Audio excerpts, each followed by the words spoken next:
বিসমিল্লাহির রহমানির রহিম।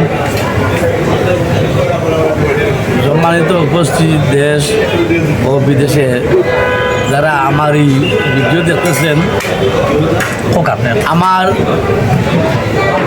একটা মামলা কোর্টে চলমান আছে।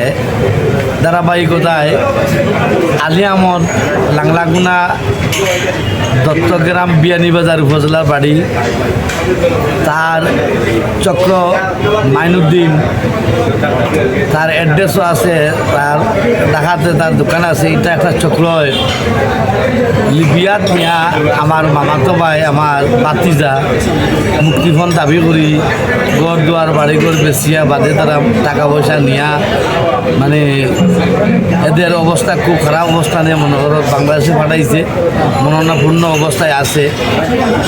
বিগত কিছুদিন আগে মাইনুদ্দিন সৌদি আরব পাঠাইব বলে আমার মামাতো ভাই সুহেল আহমদকে 4.5 লক্ষ টাকা আলীর সহযোগিতায় নিয়ে তার ফুটা বসে বেরিয়া আইজ ছেলে মেয়ে নিয়ে রাস্তায় রাস্তায় ঘুরতেছে, কোনো বসা বাসস্থান পাইতেছে না।